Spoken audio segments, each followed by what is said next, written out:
everyone. Welcome back to Poppin In with Alexa and Molly. I'm Alexa. I'm Molly. And today we're here with our next victim, Knives Out, Chris Williams. Wake up, dead man. Wow. Whoa. She finally said it. I was Knives waiting out. waiting the This whole looks movie. like a case of Knives Out. Knives Out.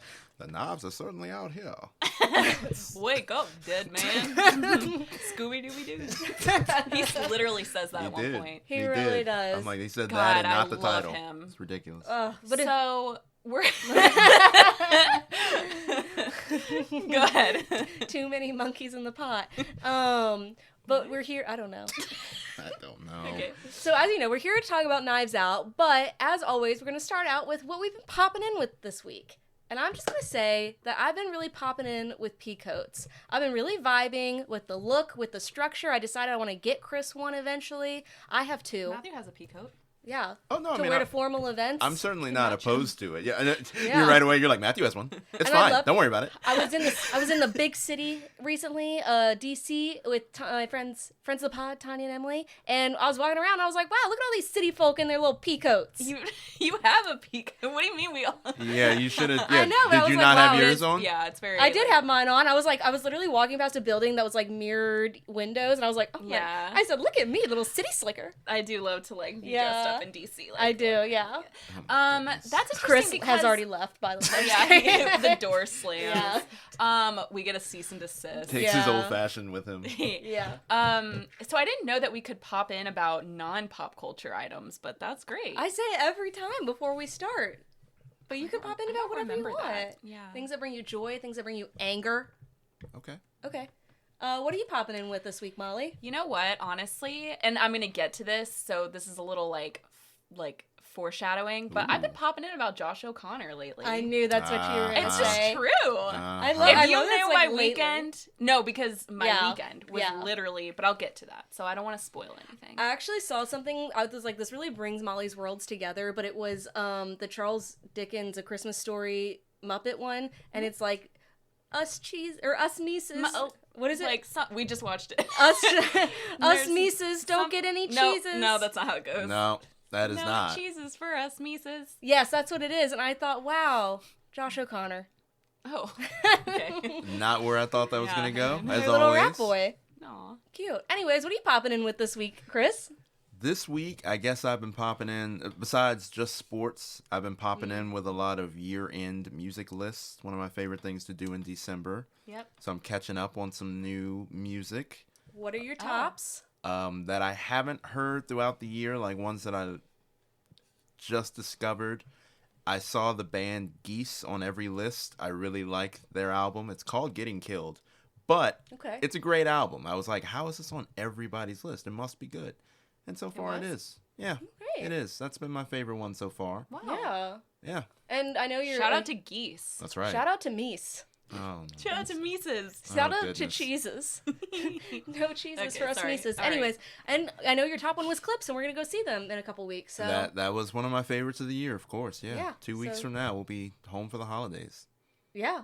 Well, we won't name be. of it. We won't be home. Yeah, well, we'll that's be... the name of the. That's what they're calling it. Clips, home for the holidays. Oh, Oh. okay. That's cute. I didn't know that. Yes, they're doing 2 nights. We're going night 1. Yeah. And then you never know who's going to come out. Everybody's got their guesses as to who they're going to bring out. Who are the guesses? Well, I mean, Missy Elliott and Pharrell are like the ones that everybody wants to see. But, you know, a lot of local artists that could, you know, also be home for the holidays. Okay. Make an Oh, appearance. so you will be home. Wait, where is the concert? It's in Virginia Beach. Oh, I didn't Yeah. know. I And thought, that's for where, some reason, I thought you were going to Charlotte, but you're going to a game in Charlotte. Yeah. mind. But Oh, anyway, yeah, Got and it, we're got going it, to a got it, got it. football game. But Yeah. yeah, I'm always popping in with that. it's a busy holiday season, which is why, just FYI, next week we're going to be taking a poppin' break. We're going to be popping out. There you Yeah. go. There it is. Thank you. I mean, it's Wake straight up, dead man. A pop and break. So speaking of wake up dead man, Let's get into we it. all had a lovely evening on Friday. Molly came over. We had some pizza. You made some cute little cookies. Yes. did. And it was on. It's a over 2 hour movie, right? I was not. I didn't know it was Two 2.5 and a hours. half. The way Opus. all of us, like, we pulled up Netflix We're and like, all of us went, "Oh."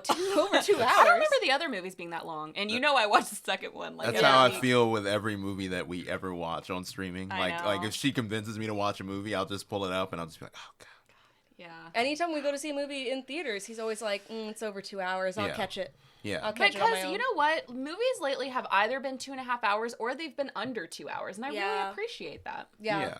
I Yeah, can't- under, Makes sense. under I 2 can't is do wonderful. another, what was it, Scorsese Western Killers of the Flower Killer? Moon? I can't do, my legs hurt at the end of it. It was almost 4 hours. It was crazy. That was pretty bad. Yeah. Oh, it was a good movie, but Yeah, long. That was long. long. Yeah, not there. I mean, I said with The Brutalist, I was like, I will never watch that movie in theaters. Yeah, and we watched it Yeah. at home, and honestly, it was fine. Yeah. Yeah. You go back and listen to our episode. I had a lot of thoughts on it. The intermission was really funny to include in streaming because I'm like, well, I could just intermit this at any I time. actually don't remember you talking about it on the podcast. I think we talked about it when he won the Oscar. Okay. I was like, I Yeah. don't remember you doing a whole segment about it. Yeah, I don't remember. But anyway, so Wake Up Dead Man. Mhm. So if you don't know, it's the third iteration of the Knives Out Movies. yeah, which are Molly's favorite comfort movies. She watches them on planes, trains, and automobiles. While and- driving. Yeah. Yeah, Yes. yeah. Anywhere a mouse can go is where Molly's watching Knives Out. What does that mean? That's what people used to say for what part of language is like in and like any like a preposition is anywhere a mouse can go. I have never heard that before. A preposition. I've heard of giving a mouse a cookie. You mean like an idiom? No.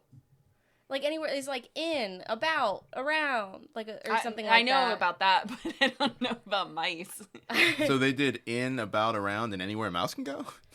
Yeah, It's they're how saying they like taught you what a a preposition preposition was. was, They yeah. said, and I've never heard that might be Oh. incorrect. So somebody let me know. My teachers were kind of not great growing up. It's honestly a miracle I can read. Shout Okay. out to Yeah, them, I but guess. anyways, so I thought, okay, It's what a were you guys? miracle I can read. That's Yeah. so funny. I thought it was. I really liked it. I did too. Yeah. Okay. I wasn't sure where you were going. Yeah, with I that. thought don't you know. were I was gonna gonna have say some- I thought it was okay, and then I immediately realized that was a No. lie. I I thoroughly- loved it. I think Josh O'Connor. Shout out to him Shout out and to his family. Like, No.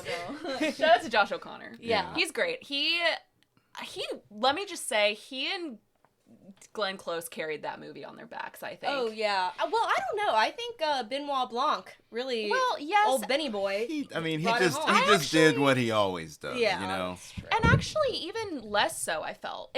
Weirdly, I thought he was he was more of a three-dimensional character in this movie. We got a little bit more of him. But I think, in a way, I felt like there wasn't a lot of Benoit Blanc, even though there was. Like, I rewatched it last night with Matthew. Forced him to watch it. And I kind of was like, oh, I guess he is in it a lot. But my first thought about it was there's not a lot of ensemble, and I'll get into that, but not a lot of Benoit Blanc either. Yeah. It felt like very heavy on Josh O'Connor's character. And I mean, he really carried it, but Yeah, there were certain I thought. parts. I'm curious, Chris. So when you were like, when I was like, oh, like yeah, Molly, we're gonna watch this movie, and you were like, oh, like I'll watch it. I didn't know you were a Knives Out person. Well, yeah, we Shocked me. watched Glass Onion. I think it was the Christmas that we moved in here? Yeah. Or it might have been 2022.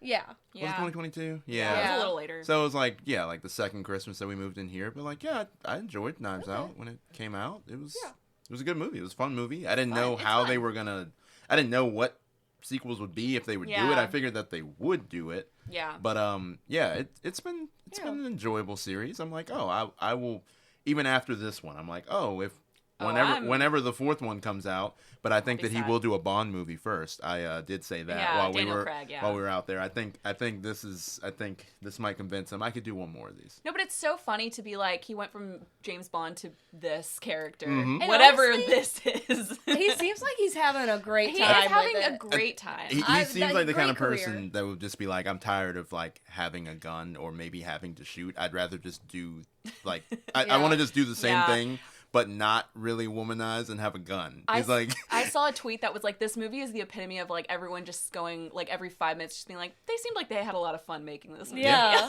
Yeah. Yeah. Like, Yeah. we kept saying that. And I think we had a lot of fun watching it. I Yeah. did, yeah. Yeah. Yeah. And so I guess maybe we can talk about it before. I was gonna rank them. Okay, yeah, let's rank them. I mean, oh, you want to talk about it first? Sure, we can talk about it first. Oh no, I mean we don't have to. I think Oh. that for no, I Why mean, are we here? well, I don't know. I mean, it's just I feel like it's done the classic like series order where it's like typically it just goes 1, 2, 3. But I'm like, You don't think so? No. I don't either, but I I think think You like? your ranking, you mentioned something and I was surprised. So I think it goes 1, 3, 2 now. okay, You I like- thought it's the second one you really loved. I though. do, but I don't think it's as I good. remember nothing about the second one. Exactly. I did not care about I watch it a lot, so I do Yeah. remember everything about it, but I do think it's forgettable. Like, I don't think people talk about it, really. Yeah. I love Glass Onion. It's but- hard for me to rank stuff that just came out, but like, I don't know. Like for me, whenever I'm ranking series, I'm like, they just gotta clear a bar for me. And I'm like, all right, they've gone 3 movies, and all 3 have cleared the bar. That's like incredibly hard to do now. Yeah. Well, how many do you think they're gonna make? Like, how long do you think it can keep going before it's kind of like a final destination? I don't think thing? they should go past 5. Okay. Well, I mean, it's so like it's not really like you don't have to watch one really to watch the others. No, so, like, and in fact, one thing I love about these movies is you don't have to. Like, none of the characters, and I want them to keep to this. I don't want them to bring characters back other than Benoit Blanc, but no characters return. yeah. Yeah. And I really appreciate that. You don't have to follow. You can watch. If you watch this movie for the first time, you're just watching a movie. Right. And I mean, maybe you should be excited. Like, obviously, when Benoit Blanc makes his entrance, it's like, like Yeah. everybody Yeah. gasps. But, or I don't know, we did. Yeah. But I think Yeah, we did. other than Benoit Blanc, you can really watch these and just Yeah. not have any. But I think for that, like, it could be any number, really. Because as long as Daniel Craig's down to do them, I think, okay, we just And get a he- cast Well, together. I we say figure it that out. for quality. Like, I don't want Yeah. them to go too far. Yeah. That's true. But I mean, it reminds me a lot of Poker Face. Obviously, Poker Yeah. Face came out later, but I'm like, oh no, I mean, they could have just done that forever. I think now it is done. Like this. Is Well, the last he season, said but- so.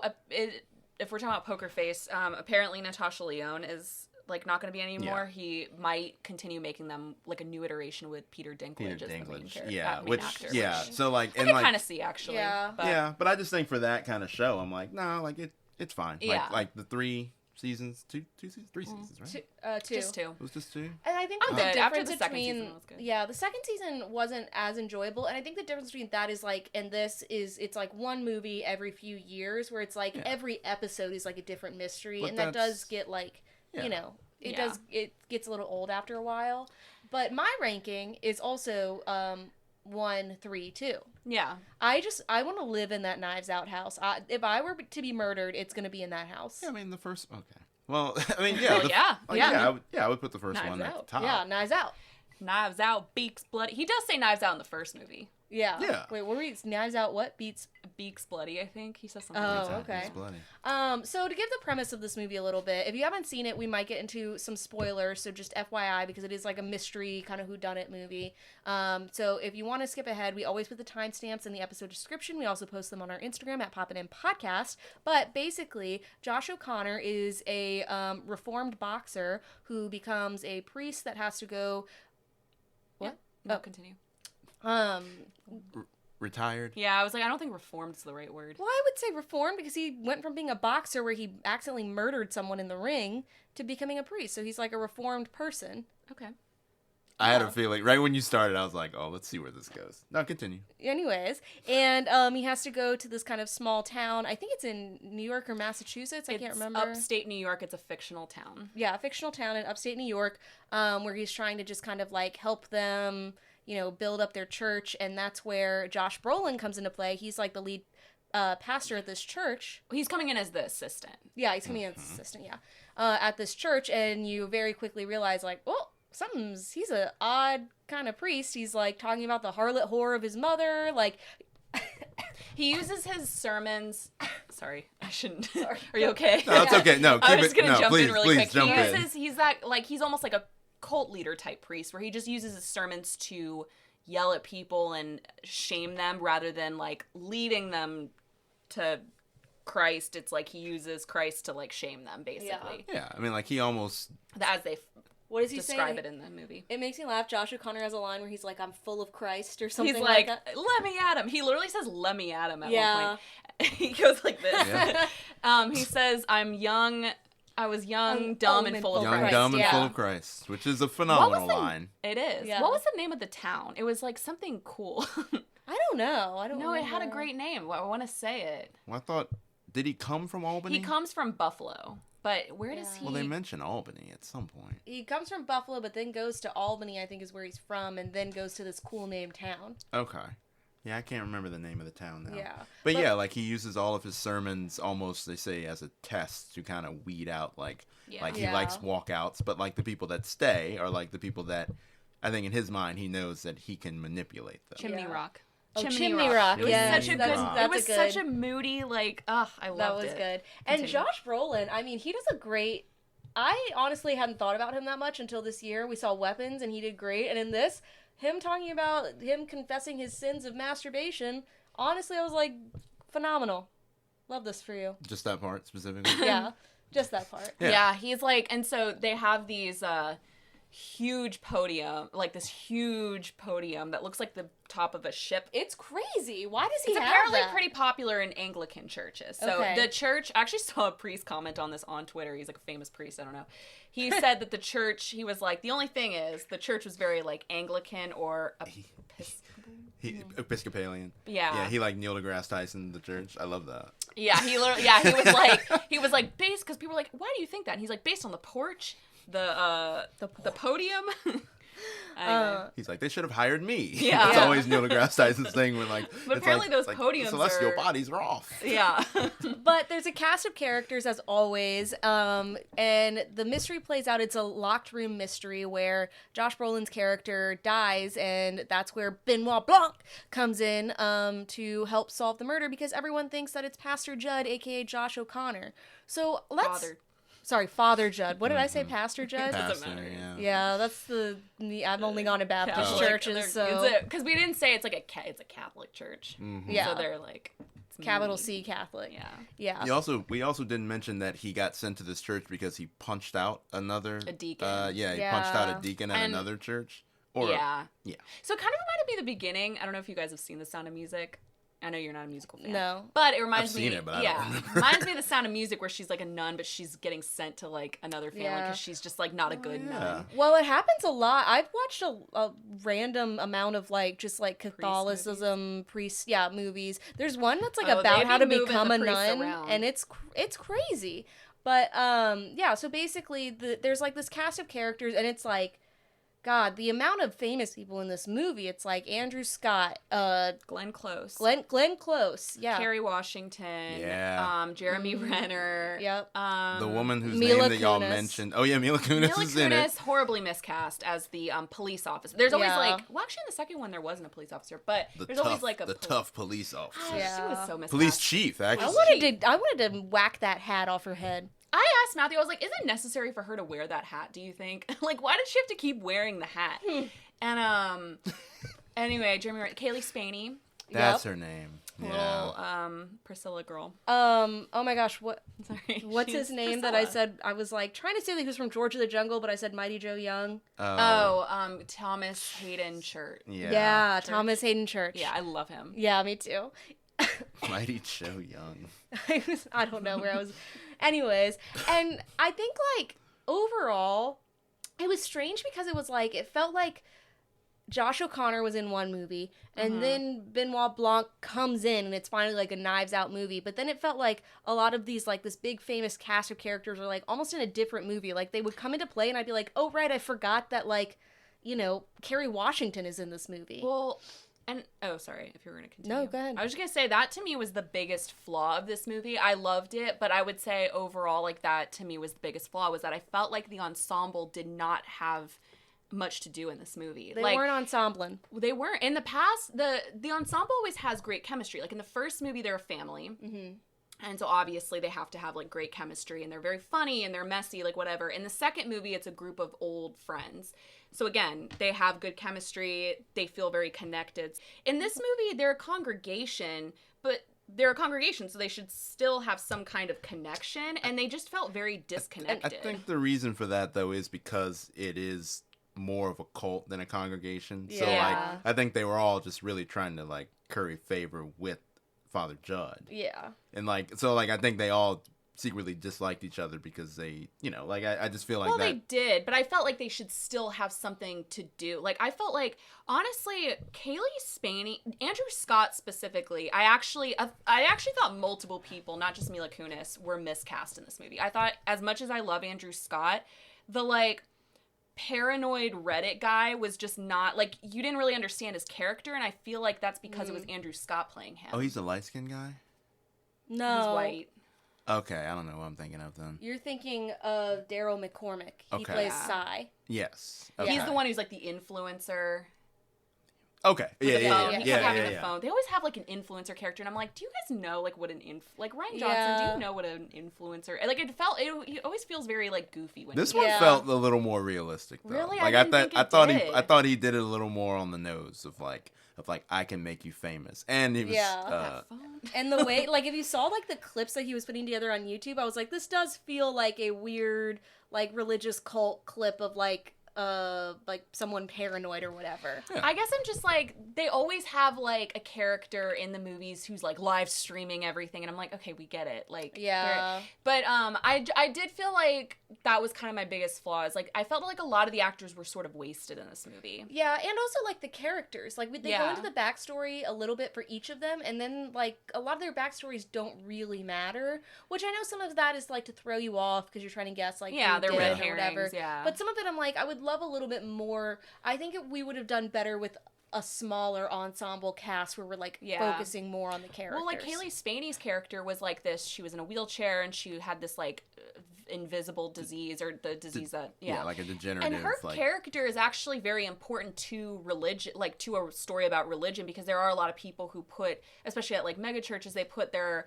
faith into these pastors. They give all their money. Her character funded the entire church, basically. And I felt like we could have gotten a lot more from that character, and then we just didn't. And she's a great actor, so I felt like it was like a little wasted. Yeah. I will say, though, Knives Out really does the, like, locale thing so well. I love every property they went to. I was like, I want to live in that house. That one, too. It reminded that me one. of Sleepy Hollow. Yes, lot. absolutely. Yeah. But, I mean, I think overall, so who was well cast was Glenn Close. Yeah. Mm-hmm. So, Almost too well, where you're like, she's a villain. Yeah. Yeah. So, and that's interesting because we were trying to guess who did it, and I know you guys, like, guessed Glenn Close, like, really off the bat, but I did not waver. I stayed on that. I was like, kind of has hoping, to I was be like, her. it's too obvious. It often is the obvious one. Like Chris Evans in the first movie, it's obvious he's the villain from the start. Yeah. Edward Norton, it's obvious. So it's almost like they do always go with the obvious. I think they typically will, like, they'll try to trick you on the why they did it, rather than who it is. Like, they try to trick you on the why.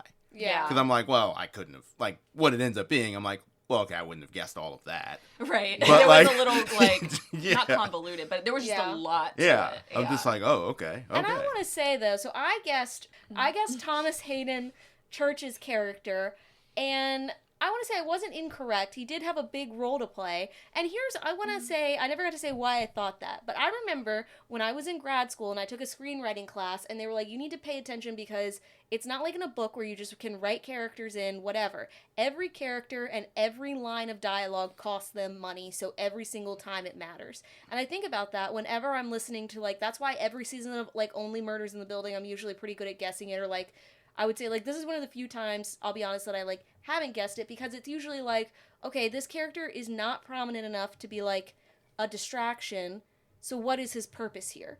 Like, he was just, like, kind of some random guy, and he did end up having, like, a significant purpose. He wasn't, like, the whole mastermind behind it, but, like, that's what I always think about when I'm watching those whodunits, because I'm like, they didn't just put some guy in here. Like, the first season of Only Murders in the Building, I'm like, they didn't just throw in, like, a love person randomly in the middle of the season because they wanted to. Like, it costs a lot of money to do that, so... But that's not, I mean, you could say it, like, what about any character? Like, especially if they're, like, red herrings. Like, there's no point to them. Right, but then there would, like, some of them had, like, a little... Like, all of the rest of the characters had more screen time, more, like, a little bit more development, but, like, this character was literally, like, we saw him maybe twice, and it was like, why did he matter? So, one thing I always think about in Glass Onion is there's a character, I don't know if you remember, he's actually in this movie, he's the bartender in this movie. I remember nothing about that movie. Oh, I was talking to Chris. Oh, sorry. Okay. Wow. I was looking the at Chris. bartender from Glass. He's the bartender in this movie. Okay. But he was in Glass Onion. You probably don't remember him. I've just seen it like Yeah, the guy like behind the bar 3,500 smiling times. or whatever. Yeah. Yeah, but like I'm saying, in Glass Onion, you probably don't remember him, but he's like the guy that lives with Edward Norton randomly, and he's just always in the background. He'll sometimes show up and be like, hey, Oh, yeah. he would be somebody you'd be like, oh, why'd they waste writing him? But like he has nothing to do with the plot whatsoever. So like that's why I think like sometimes they do just throw those people in there. Yeah. But he is like a tertiary character, I guess, in this. Even in this one, like you're talking about the bartender, right? Yeah, but I was saying in the second one, I was Yeah. using that as an example. Like got a he's little more literally of no point to the movie, but Yeah. they write him in randomly, and it's really weird. But I think so. He was too small of a role though to be like the person, Mhm. but Yeah. he does have a part in it. And Glenn Close does like these jump scares throughout that are really Yeah. good. She's very funny in it. She's really funny. Yeah, shout out to our local friend Glenn Close, William and Mary alum. Yeah. That's right. Yeah. And I just like I always see Cruella DeVille though, and I need to get I that out of my always head see because she's a Villain. very Yeah. talented actress. But I mean, obviously she knows that. She doesn't need me to say that she's Glenn Close. No, she probably appreciates hearing it from us. Yeah, yeah. I think so. Locals. Yeah, exactly. But I thought like I enjoyed her character for her weirdness, but it was just a little bit too obvious of her constantly being like, ah! And you just have to be like, well, why is she being so psychotic? Yeah. Well, when they. Screaming, yeah, like hysterical. Yes. Yes. It took me a second there. I was like, Yeah. Where's Oh. where's she? I love to scream. The that first scream she does, that was like a huge clue that I did kind of like look at is when Josh Brolin first gets stabbed. mhm. She like distracts everyone because she screams and falls to the floor and everyone turns and looks. And I was like, okay, that's something. yeah. And actually the second time I watched it, I noticed that's when I saw like they do all turn and look and Jeremy Renner's the only one who doesn't. He's still like, and so that's when you do Interesting. And also, oh my God, what's her name from Somebody Somewhere? Oh, okay. I was gonna say Bridget Everett. Yeah, Bridget Yes. Everett. Yes. Great scene. Great scene because it brought like a lot, like already Josh O'Connor's character is kind of like, not the bleeding heart of the film, but like he's like an actually like nice Good priest. person. Yeah. And There's good always person. like a good person that Yeah. he works Yeah. with. And like they do kind of make you think a little bit. They're like, maybe he did do it, maybe he didn't. Not super a lot. Like you don't really believe it, but there are certain points where you're kind of like, well, I don't know. And there's a moment where he's calling to figure out like how did the crypt that is in this guy's backyard get opened. And it's Bridget Everett who works at the construction site, and you know she's very chatty, like blah blah blah. And then suddenly she's like, "Can I talk to you about like my mom is really sick and we haven't talked for years?" And he just like goes automatically into like priest mode. And he's like. He literally steps away from Benoit Blanc and he's just like, yes, of course you can. And he's like, call me anytime. Like, I'm here for you. And it was just like a really touching moment. And after, so I obviously went on Twitter like the next day and saw everyone talking about it. And that was everyone's takeaway from the movie was that one scene. Yeah. Like Yeah. everyone like loved that scene because it was was so amazing. impactful. And she does funny and emotional really, really well. Oh, yeah. That is the whole show of Somebody Somewhere. Yeah. It is Yeah. a great show. Yeah. But, I mean, okay, so how did you guys feel about Benoit Blanc's style? This version? Because he was really wearing those, like, Scooby-Doo Freddy shoes. Scooby-Dooby-Doo. You know what I mean? You know what? I didn't pay a lot of attention to the shoes. They to were be so, honest. like, I remember watching Scooby-Doo, and, like, Shaggy wears such distinct 70s shoes with, like, this heel that comes out, and they were the exact shoes that Benoit Blanc is wearing, I swear to God. Such a 70s vibe in this movie. It is. He's got, do you think he has a hair transplant? I mean, for a man his age, his hair is really flowing. It was I think it was you said he's too old for that haircut. Yeah, Yeah. he is. He's definitely too. I mean, I'm sure they just put him in a. Wig or something. Yeah. You might have Oh, grown it true. out. Yeah, like I didn't love the look until the last scene. There's a scene with him and Jeffrey Wright, which, by the way, I forgot that was a James Bond reunion. Yes, it was. Oh. I love Yes, it Jeffrey was. Wright. Yeah, He's Jeffrey only Wright in, was in this. He's only in 2 scenes, but God, I love him. And the two of them are in a scene together, and Daniel Craig looked so good in that one scene. I was like, He is aging quite well. but that was my take on how he Yeah. looked. I just don't know It was why. not his best. I mean, I don't you got know. more than I do. I'm just like, Yeah. I don't know. He just looks like Benoit Blanc to me. No, he didn't. He just suddenly, he Not was that like hair. suddenly 70s, you know what I mean? Yeah. Like, I don't, He's been through a lot. Like, you know, Yeah, he goes true. through different, like, crises at different times and, like, Yeah. a normal middle-aged man or later aged man. You know, he's just You really got a lot about him in this movie too, because he, you know, they implied in the second movie that he is gay, and I didn't know that. Yeah, he's actually he lives with I assume in a relationship with the one that you like, the actor that you really like that I don't like. He's British and he's from Bridget Jones's Diaries. What's his name? Hugh Grant? Yeah, I don't like Hugh Grant. But really? Oh my god. he makes a cameo in the second one as like I think his partner. But like Hugh Grant. Wow. Okay. Yeah, his personality bothers me. I don't think he's funny. Interesting. Okay. Anyway, I think Benoit Blanc, you got a little bit more three-dimensional like from him. Like he talks a little bit about how he's not, like, you got the vibe that he was somebody who maybe was religious when he was younger and it kind of burned him, like maybe the church, like, you know, like you just kind of got that vibe because he seemed very like church, anti-religion, which I like. I appreciate that Josh O'Connor doesn't like shove it down his throat or anything. He's just like, I understand that. But, like, you kind of got a little bit more from him. I love this lore. They mentioned that he's been on The View, and I'm, like, Yeah, picturing really Benoit good. Blanc and, like, Whoopi Goldberg at a table together. But don't you think it's funny that in every case he needs help to solve it? Yeah, he does, but they never are actually helping him. He No, not figures really. it out, like, on He always his own. has that last monologue. I think he really just wants to, like, really talk to the people that were there and kind of figure some things out. I guess, like any detective. He's very in the vein of, like, Sherlock Holmes, Hercule Poirot, Benoit Blanc, just, like, he's, like, you know, which is the point, you know? Like, he's supposed to be a character like them. It just makes me laugh how incompetent, though, like, Mila, she's like, my boys would have noticed if they did blah, blah, blah. Line. And I was just like... My boys would have noticed a fake wall. A fake wall. Yeah. Like, no, they wouldn't have. Not if it's a good one. Yeah, not if it's a fake wall. Why would Benoit Blanc be here if your boys would have noticed things? Yeah, this police force reminded me of the one in Weapons, where I'm just like, I feel like a lot of things just happen around you all the time. I'm like, this one, I don't really know. Like that one, I told Alexa when we were watching Weapons, I was like, my takeaway from this movie is like, this is not the first thing something weird like this has happened in this town, and the police force the first time was like, I don't know, and this time they're like, I don't know. Yeah. They're like, I don't know. They're like, Benoit Blanc's here, just let. They're like, why is this happening again? We don't know. It's just interesting. But I'm curious, it was such a clear, like, allegory for, like, current political religious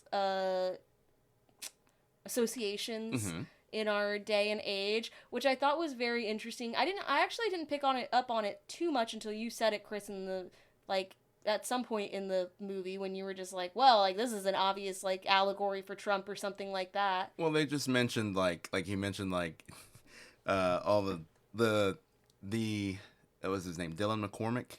Yeah. Daryl. Daryl McCormick. Yeah. Like, he, I guess, ran for political office at one point, like, as a Republican, and he was like, I tried all the things that I was supposed to do, and he just rattles off, like, all these buzzwords. He's like, DEI, CRT, and like, it's like all of these different things, and he's like, and it didn't work. Yeah.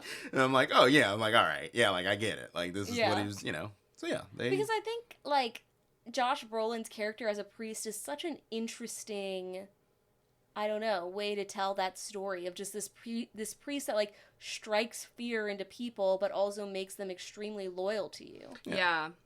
And also has a son. Has a son, yeah. That's the other part about it, too. And I will say, I really like Daryl McCormick, like, as an actor. Usually, he was in Bad Sisters, and he was fine in that. But in this one, he was, like, not hitting much. I didn't like his character. I didn't like his acting in this movie. I didn't either. And I'm here to say, and we'll get into this with our question of the week, but his Irish accent was popping in. So you're not popping in. Yeah. You're not the first. I remember you said that when we were watching it. I didn't know he was Irish, and so I, in real life, and I, like, didn't notice it, and then you were the one who pointed it out. And actually, I saw multiple people on Twitter be like, there was, like, the first 5 minutes he's talking, like, you can fully hear his Irish accent. Yeah. But I didn't notice that. I think if you don't know he's Irish, you might not notice it, but if you know he's Irish, it's, like, extremely apparent. I get fooled and betrayed all the time. Yeah, by you these have actors. accent blindness. Like, I'm just like, like, what do you mean they're Australian? Yeah. Like, this is What absurd. What? I'm like, another one? They're taking over America. Seriously, that is where I become my most xenophobic, where I'm like, these are roles for Americans. Yeah. These are American roles for American actors. Yeah, he was really going off when we were watching Task, and he found out the one woman was a British actress. Yeah, Maeve. And I'm she was like, giving like a great Pennsylvanian accent, and then every time she would say like a word with a thick accent, he'd be like, "She's British." it's just like, I'm like, I mean, like, What you kind know, of like, American yeah, are like you? Idris Yeah. Elba back in the day, and like Sarah Snook, and like all of these. Oh yeah, She has- she's great. Jacob McNulty. Elordi. Yeah, I was gonna say McNulty in The Wire. I always Oh. forget his name. different. We went different vibes. Dominic West. Yeah, It's like all Oh, these yeah. people. I'm just like, ah. yeah. Like, oh, you got me. And I will say, I think an Irish accent, again, is easier to convey to, like, a standard, either, like, a Southern accent or, like, a New York accent or whatever, but they were giving, like, very, almost, like, news anchory, like, accent-free American accents, and that is tough if you are... It's really tough. If you are going from an Irish accent. It's hard out here. You think Yeah. it's hard, and then they just do it. You know, it really frustrates me. Doesn't sound good. Yeah. Oh, I was just gonna mention one thing that I find interesting from like the business perspective of this movie. Mm-hmm. So this is now the second movie, right, that was in theaters for a second, but was mostly on Netflix, right? Yeah, And sorry, yeah. I know that like obviously Netflix is big on this. Their CEO at one time was like, at one time he basically was like, we're not putting any movies that we get in theaters. Like we're just not gonna do it. And Yeah. directors hate it. Ryan Johnson commented on it this time too, or like somebody online was like, I hate that this is like not gonna be in theaters for a long time. And he's like, I hear you. He's like, I also want this in theaters. But they did it again, and I'm sure it's gonna do huge numbers on Netflix because it always does. But like Yeah. they just did it with Frankenstein. The They only just did it reason they with- put it in theaters is to get, like, it has to go to theaters in order to be nominated for an Oscar. Well, Yeah. no, for Oscars it just has to air in Los Angeles. So like a lot of the time they'll put it in like some random theater. in Yeah, Los so it'd be Yeah. like Angeles. select theater, as in, like, one theater in LA. Yeah, but Right. like this one, they didn't like. You got to strike deals with like the big three, like Regal and AMC, and all of them. Like if you want to do it, but all of them want 30-day release windows. Yeah. And Netflix is always like, we can give you 17, and then they're always like, we hate. Every director is like, we hate this. Yeah. But they did it again, and I'm sure it's gonna work out for them. But now they're trying to buy Warner Brothers Discovery. I don't know if y'all have seen this, but like Netflix is. We talked about it Wow, last week. fake Did you fan. really? We did a whole Yeah, thing on we, it. like, And we also yeah. released an audio clip about it. Wow, what were your thoughts on it? Well, go Give me the listen- recap. Go No. listen to the episode. Wow. Like, Wow. rate, and review. Well, then I Listen. guess you've heard about it. Well, there we Yeah. go. I thought it yesterday. I Have was. we heard about it? This is Yeah, our whole what do you- have podcast. you- I don't know if you guys have heard about it. He said Yeah. that with a serious face. too. Yeah. I don't know. That's crazy. I'm sorry. I wasn't here last week. Y'all, they never want me in the house whenever they're recording. I say they as in Molly. Yeah, that is She true. never wants me in the house because she's like, he hears us from downstairs. I'm He like, could hear I'm us. like, I do live here. He's here. So like, I don't really know how to avoid hearing you. But Yeah. mostly I'm down there watching I football. am truly like the audacity of me to kick somebody out of their own house. Yeah. Yeah. And then the audacity to think that I'm gonna listen to the podcast later on. I'm like, are you kidding? Well, at least see our posts. Yeah. I see the post, but I don't listen to anything with audio. No, it's not audio. Like you would see on our posts, like out of context that we talked about. There's a big There's- HBO Max and Netflix on there. There's a lot of things on that thing. It is out of context. It's the first Well, one. we also post the timestamps every week. Follow us at Poppin In Yeah. Podcast on Instagram. we forgot to say that at the top. I think I said it 3 times anyways, so it's okay. I am a follower. I mean, loyal follower. Thank you. Sure. But anyways, yeah, so Big that like is Wake up, it dead kind man. of is frustrating because like I think about like Knives are out over here, huh? Knives are really out over here. it is frustrating because like Frankenstein, I'm like I would have loved to see I know. Frankenstein in This theaters. one, you or- said you pointed out when Benoit Blanc makes his grand entrance into the church Yeah. and the doors open and you're like, yes, he's here. Yeah. He's finally That- here. that would 2 kill in a hours into theater. the movie. Yeah. And that would have killed in the Yeah, theater. it would have killed. Yeah. By the way, I meant to say this when I was ranking the movies. This one felt grander than the other 2 movies. This one felt like it was trying harder to say something bigger, I think. That's true, but I felt like the movie in general was just like Yeah. bigger. Bigger Yeah. budget, Bigger than probably. all of us. Yeah, and like Bigger it's- than Benoit Blanc. Yeah, it's bigger, and then it's like subscribe to Netflix. It's like, Yeah. Okay. Yeah. You know, mean, like- Millie Bobby Brown is still on her parents' Netflix. I love that for I mean she is like 16, so She's not. she's. She's 20. I 21. Yes, I know. I love her saying that, and then Netflix just being like, "We're cracking down." It's like, Yeah. bet I you're not- know. Bet you're not cracking down on Literally her. she I said know. that and like some IT guy is like, Brown household, Yeah. UK. Brown Yeah, household. Millie Bobby Brown Brown. parents. That's a very easy way to do it. They're like, all right, not anymore. You're not. Yeah. They're like, we know one person who can afford this. We'll take that $16 a month. Why Yeah. don't she? They take it you don't right think out of her she paycheck. And Finn Wolfhard get their own Netflix or their own free Netflix account. I don't think so. I think Netflix is like, Oh no, they don't give. Figure it family out. a Yeah, free they're account. like- yeah, No. Sorry. Absolutely Just because not. you're our first big show. yeah. I think House the of Cards first. probably Okay. was. I don't know. Well, I mean, I actually think of BoJack Horseman as the original, but I don't know if it was. House of Cards was the first one. I What think of about BoJack Orange Is the New Horseman. Black? Yeah, I also It think was- I it was think of around Orange then, Is the New but- Black and BoJack Horseman were my two first Netflix shows. Like their first actual original was House of Cards. Yeah. Yeah. So I mean, but I mean now that like the whole issue with Netflix, and I think that's why they don't put it in theaters, because now they know whatever we put out there is going to be the big show. And we will watch it in our living Yeah. rooms. And that's exactly what same thing they did with the Diddy thing that we can transition into, I guess. But it's Yeah. like they announce it one day, and then the next day they're like, here it is. Yeah. Well, there's also been stuff, Train Dreams, which we'll talk about probably next episode. Like, they just dropped it, and it's It's like, like, this here, is going to be they said- maybe our Oscar movie or something. Yeah. Like, people are, Yeah, and they it's, did just or drop it. Adolescence, they said nothing about. Yeah. But, yeah, I mean, so, also speaking of accents, so our question of the week this week, we, straight from the source, Chris Williams gave us this. Unpaid intern. Yeah. Yeah. You're kind of our unpaid intern. Sorry, I thought you were asking Chris to read it. Why would he do that? So our question of the week this week was, which actor does the best or worst fake American accent? We got some good answers. Do we want to read off ours Yeah. first? What is everyone's answers? I kind of alluded to mine. I mean, I guess I don't even know about best. I mean, I didn't even think about good ones.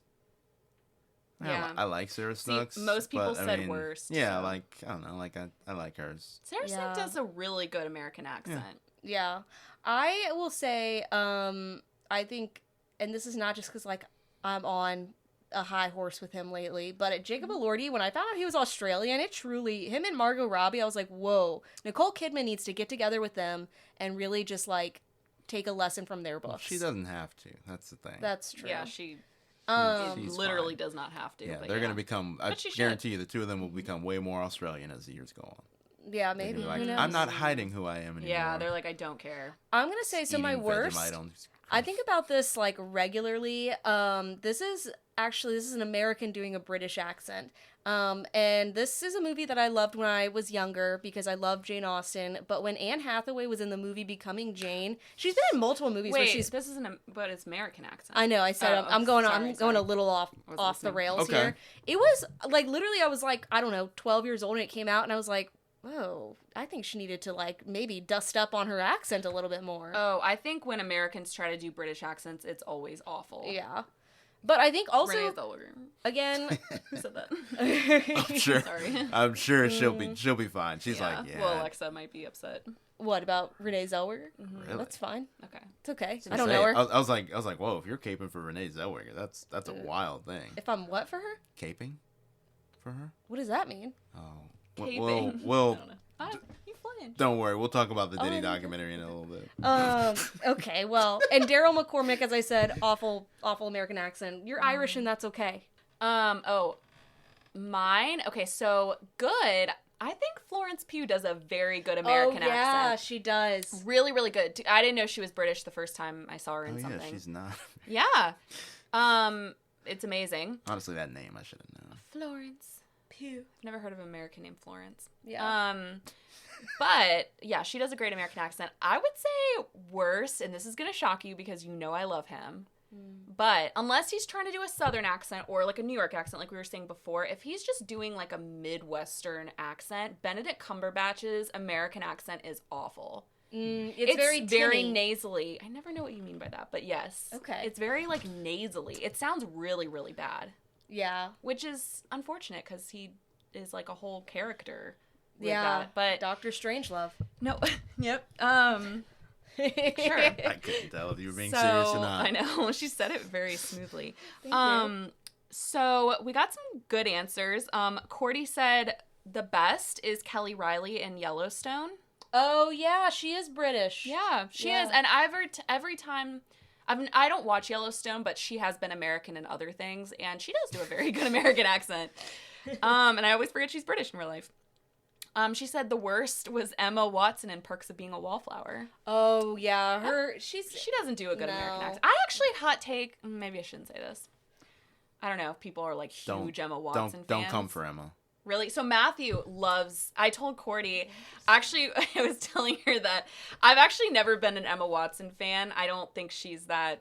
I just don't think she's that great of an actor. But that's just me. And I said, I know that's an unpopular opinion. And I and it's okay. And it's all right. And it's all right. She was saying that... She was like, oh, yeah, I love her. And There's I like said... a gun under the desk. No, I said, one time in high school, Matthew said that she was his celebrity crush. And I think ever since then, I've subconsciously, not liked her. Did he say Isn't when? that insane? Did he say as when? many celebrity crushes as I have that Yeah. I'm like... That fitting, that It tracks. checks out, No, yeah, it it absolutely checks out. tracks. Yeah. Did he say when she became a celebrity crush? Probably since he watched Harry Potter as like a kid. I want to know which one specifically because I might have the same one. Really? Yeah. Is it the I'll one ask him. with the ball What? where she like comes down the stairs? She's wearing Oh, like the a ball. pink See, dress. you were Oh, Goblet of holding a Fire. ball. Yeah, Goblet of Fire. Say, Yeah, how could you Looks like you forget were that holding a cinematic ball. masterpiece? that's the one I think where she gets cute. I would have guessed 3, but I mean 4 obviously solidified it. But like I would guess it was probably 3. How do you keep up with which movie? Like, that's so crazy. There's so many movies. Well, I've only seen 5 of them, so. And here's my that's so crazy. We'll get back to that. Yeah. Here's the thing. I think it's because Emma Watson, she has a very softness to her voice, and I think if you're gonna do an American accent, You gotta be- like, I'm an American. Yeah. You know what I mean? She can't be like, I'm an American. She can't be like, little town, Yeah. quiet village.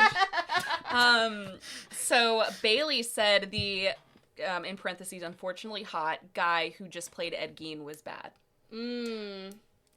I think he does a pretty... You know what? So I did watch the first episode of that. Like we said, we've talked about before. I hated it.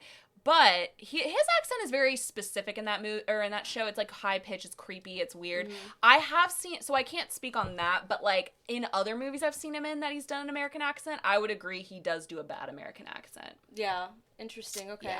Yeah. Cindy said Nicole Kidman does the worst American accent, and as Awful. we said, you know, she doesn't care. She's like, Yeah. she's like, I'm Nicole Kidman. She's Like, I'm wearing a wig and an accent. She's like, I'll have a British accent, an Australian accent, and an American accent in the same sentence. She's like, if it had hurt me, I'd be dead. But look at me. Yep. Yeah.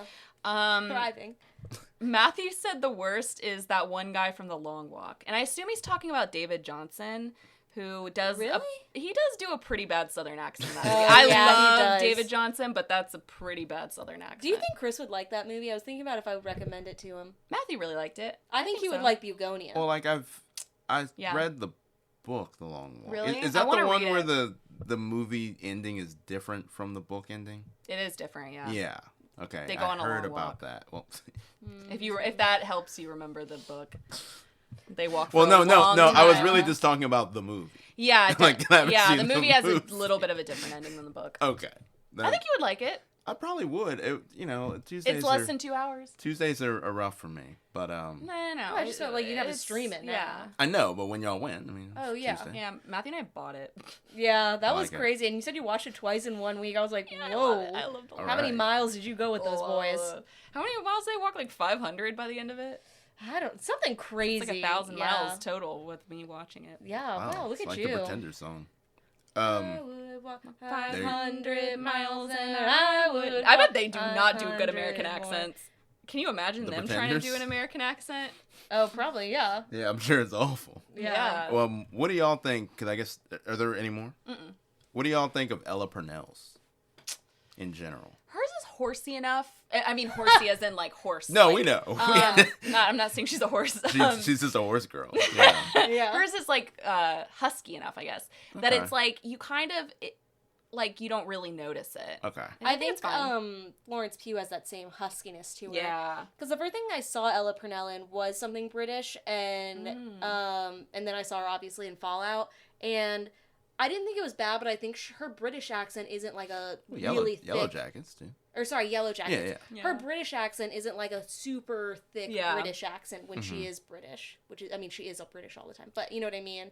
So I think like it's not as difficult, where I feel like an Irish accent really is like a thicker accent and it's harder to like. Really? Sometimes I don't think it is. Sometimes you don't notice it at all. Really? Yeah.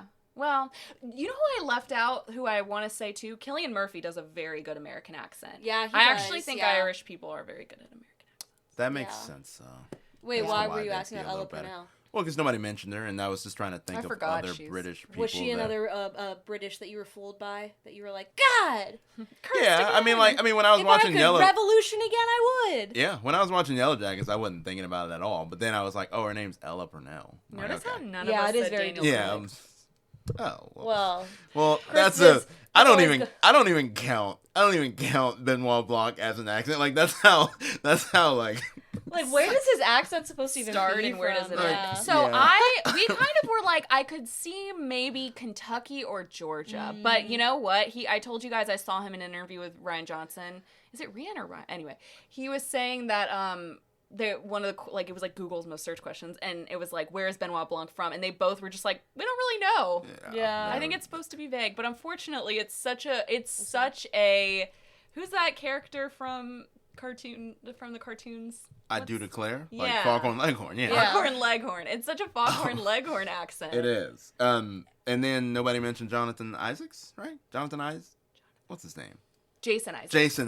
Jonathan Isaac. Oh, yeah. Jonathan Isaac is a basketball player. Yeah, I thought Jason Isaac's accent was really good in White Lotus, but you said a lot of people said no. It was horrific. People, because it was like a lot of people didn't think him or Pipe.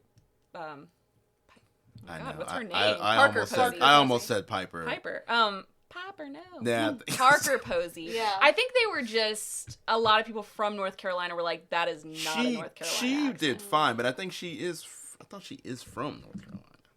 I don't know. It didn't bother me. I loved them so much in it, but I also could see where it would not be a good accent. Yeah, I mean his was just ridiculous. Yeah, I mean she's from the DMV. Okay. Oh, really? So like, you know. Oh. Which letter? M, but I'm like it's M. You know. Okay. Interesting. Yeah. Good to know. Or at least that's where she was born. She's probably You never know. Yeah, you know. But anyways, so I enjoyed Knives Out. I did too. Will it be a comfort movie for me? Yeah, I was gonna ask. Do you think you're gonna rewatch it? It can't be a comfort. Oh, I will rewatch it. It will not be. It's too scary. You thought it was scary? Yeah. Well, it's too deep too. Yeah. Like it is deeper than It's true. Glass Onion is not. It's much deeper than a regular Knives Out movie. So like, yeah, you're not really gonna true. watch it for fun. But yeah, I thought it was really good. Yeah. I did too. So Chris and I watched the Diddy documentary, The Reckoning, on Netflix this past weekend, and I don't want to say like I enjoyed it because it sounds like it's something like joyful. It's not, but I thought it was well done. Like I enjoyed how they put it together. So it's 4 episodes. Each episode is about an hour, and it really goes from like Diddy's like life until now, and it gets into like a lot of like just things I didn't. You knew a lot about like the topics. I didn't know a lot about some of the things. Yeah, it was very funny too. She said she had to shush you. Shush me. I said I almost had to. I was gonna. Oh, sorry. Wow. My bad. That was a private conversation. Wow, you almost had to shush. I really you were thought like, there were things I didn't know, and you'd be like, I bet he's gonna talk about this, and then he would, and then I'd be like, well, I didn't know that. Well, all I said was the topic. I would never like just be like, and here's what happened. I'm like, no, we're watching a documentary. Yeah. But no, it was very funny to learn how much about Diddy you did or didn't know. Diddy or didn't. Yeah. Yeah, there's a whole, South Park did like a whole episode on that. But okay. like. Wow, never mind. But yeah, I mean, it was really well done. And like, I think it was a little bit, when it first came out, everybody was like, 50 Cent, the executive produced this. And 50 Cent does not like Diddy. Like, they are not Certified fans of one another. Always have been, or generally always have been. But people, I think, have to remember, like, if you haven't seen the studio, it's like, he's the executive producer. He's not he's not in the edit room just like, all right, yeah, like, all right, yeah, hold on, let me add like some blur to this. You know what I mean? Like he just was the person that was like, he was trying to make this documentary like before the charges even hit last September. So like he was, he was on the hating trail for a while, and then this hit, and he's like, okay, thank God. Yeah. But yeah, like I thought it was really well done. It reminded me of the OJ documentary, only because it certainly, I mean, I'd say it's the greatest docu-series ever. Yeah. Like, no doubt about it. But like, the way that they structured is like, in order to understand the context of it, you do need the backstory. Like the first 2 episodes of the OJ documentary aren't even about like him OJ, killing him. But like, well, no, they are. Sorry. No, they're completely about OJ. But like, I don't know why I said that. I don't know why either, because I made you watch it. But like, but yeah, like in order to like understand how Diddy became what he is now, like you have to understand the context of it, and like to understand, like, similar to OJ, why he was able to get away with certain things. Like I think the director, Alexandria Stapleton is her name, and she's done a lot of sports like documentaries, and like a couple music ones too. Like she has a really good one that I think we need to see on it's called like How Music Got Free, and it's basically about the guys that like were inventing the MP3 format, and like how they like really were trying to perfect it, and then they go into like how it just led to like more piracy and all that. But like she did a documentary on it that's based on a book.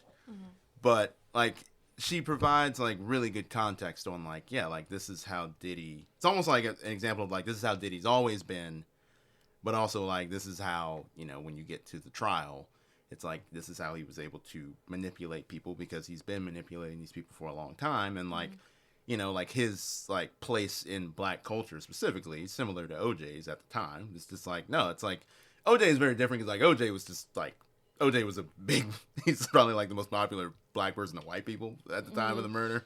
But like Diddy too, it's just like Diddy now has been a part, like he's been like at the forefront of like American culture now for like 30 years. So it's like he's been a part of everything. And even though he's not just like out here all the time, it's like, no, it's like, it's Diddy. He's like a businessman at this point. He was never really a rapper. He just kind of like cosplayed as a rapper. He was always like more of a promoter. Like he's the person that ran the record label. Which I didn't know, like they got into when he was younger, how basically one of the ways he got famous was he was like promoting this event, and there was he was like like he started out at a record label called Uptown Records, and then he tried to like branch off from it, and they promoted this like basketball game like in New York City that was going to feature a lot of celebrities and a lot of like celebrity ball players. And like the thing about that documentary that I did find interesting is I did not realize at the time, like I knew about it, but I did not realize, like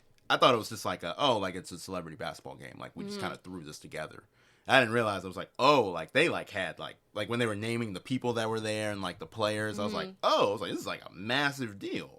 Yeah. So yeah, like and there was like a bunch of people died because there was a stampede. Yeah, stampede, and it's interesting because they do this whole like thread where you just see like they say they're like, what was it that the line you said, you were like, people around Diddy either they die or they go to jail, or there's like a line from a guy in the documentary named Mark Curry, who's like one of the many people that Diddy screwed over in many ways. And he wrote a book called Dancing with the Devil a while ago. And in there, he mentions like, he's like, if you think about it, like, he's like, everybody around Diddy either ends up dead, in jail, or they find God. He's like, there's almost like always a through line of like all of the, like, if you think about Biggie, it's like he died. It's like you think about there's a rapper named Shine. It's like he ended up going to prison for 10 years for the shooting in the nightclub, I think, with J-Lo. Yeah. And it's like everybody, it's one of those things where like Diddy is always good about this, where it's like, it seems like Diddy probably did this. I tried to add in words so it didn't just sound like Diddy did it. But like, but every time there's someone there that is, whether they're willing to take the fall or not, there's always somebody there that's like, no, they were responsible for that. Yeah. And then they go to prison for 10 years. And then it's like, he has this rapper, Mace, where it's like, okay, well, Mace is like a big rapper. And then he gets screwed over. Now Mace is a pastor. So it's like there's just always this through line of people around Diddy that always end up this way. And there's like the big things we know about him that were horrible, and then there's the things I like didn't even know about. Where so they're talking about the guy who like helped found Bad Boy Entertainment with him, and they're talking about how Diddy is inadvertently responsible for Biggie's death, and how he was like, we're gonna put on a huge funeral for him. You know, it's gonna be like this big spectacle show thing. But then when he saw how much it cost, he basically put the cost onto Biggie's family. So they had to pay for like this huge funeral. And then he tried to get the guy to change the contract so that way Bad Boy Entertainment would get more of like Biggie's like royalties and stuff. And Biggie's family would get like basically nothing. And so then this guy who was supposed to have 25% of the company, who founded it with him, was like, well, I'm not gonna do that. And it was like a month later he was fired. Well, like Diddy before that had basically come to him and made him like sell back his stake and like make him like more of like a minority owner in it. And he basically did it under the guise of like, I need some money to do this other thing, but I'll give it back to you. Yeah. Which is always the classic, Yeah. line. And surprise, he did not. Yeah. And the guy, he was like, I literally have been like homeless. I've been like living in shelters. Like he basically missed out. It was like $25 million that he was owed and he never got it. And then there was just like a few things that were just so wild. Like just the way he manipulated people. And you can see it even when they talk about like literally like the most recent case where they have some of the jurors talk about like why they, didn't find him guilty on this charge and this charge. And they have Capricorn Clark is like his longtime, like, I forget what her official title is, but she basically is like a assistant who like runs a bunch of stuff at the company. And they were saying that her testimony, they were like, I don't know, it just didn't feel believable about that he like basically kidnapped her, drove her down the road to go find Kid Cudi because he found out that she was like, that Cassie was sleeping with Kid Cudi. And it's just interesting because they were like, I don't know, it just didn't feel believable at that point. And it was just like, I don't know, it feels pretty believable to me, but I think there's like another part to the story where like originally 50 Cent wanted to do the documentary on the sexual misconduct stuff. Mm-hmm. So like obviously that is the big theme of it. And then while they were making the documentary, all the other stuff came out. Because like, you gotta remember, like, he kind of like got caught on like a RICO trial, which is kind of like a racketeering and conspiracy charge. So like even they said in the case, and like I understand this from the juror's perspective because this is kind of how I felt with the OJ documentary, where I was like, well, like obviously like OJ was being tried for murder, but like when you get into like how the case goes and like how it's presented by the prosecution, it's like okay, well, like I can understand the jury thinking that. Like with this one, like they got to a point where they were like, yeah, like he's a domestic abuser. They're like, but this is not a domestic abuse trial. Right. And like that is a very key part of it. Like they dropped, like there were the arson charges and kidnapping, like they dropped those like a month into the case. Yeah. Like from the actual trial. So it's like, okay, well now it's like you can show any video you want to of him being horrible, but like it doesn't really have to do with the racketeering part. Yeah. But it seemed like from like every update we would get from the court, it seemed like every day they would just like talk about the freak offs and all of that. And like I feel like part of it is like us, where like we get into this thing where we're just like, yeah, how much baby oil? Like that's so crazy. And then it's like, yeah, it is, but like that's not really like he wasn't really like trafficking baby oil. Like he was just buying it. And that's one of the things I thought was crazy that they were talking about with this trial. Like the OJ trial, like, the jurors were sequestered, right? Mm-hmm. And this one they weren't. So they were just going home. They could just be online. And one of like the vloggers who's like let into the courtroom or whatever was talking about how like, Diddy's lawyers basically would kind of like hook up these vloggers and like kind of put out like this information that was like very like positive towards Diddy throughout the case that then is like influencing these jurors. There was a gentleman from the jury that really made me angry. Not made me angry, but I just like, it was such a older male perspective on like domestic abuse in general, where, because it's not about domestic abuse, what he was getting charged for. So I don't remember why the juror was talking about it, but he was like, the thing is, he was just like, he was talking about Cassie. He was like, well, she was getting the fame and the fortune, and like she's saying all these horrible things happen to her, and if you don't want those things to happen to you, then you can just leave. Everybody always thinks you can just leave. Yes, and he's like, you can't. He literally said, he was like, you can't have your cake and eat it too, or something like that, and you're best of both worlds. And I was like, I don't think she's getting the best of any world. I think like, and I told Chris I had never seen the video of Cassie getting. Yeah, I was gonna say, were they not shown the video of her being dragged?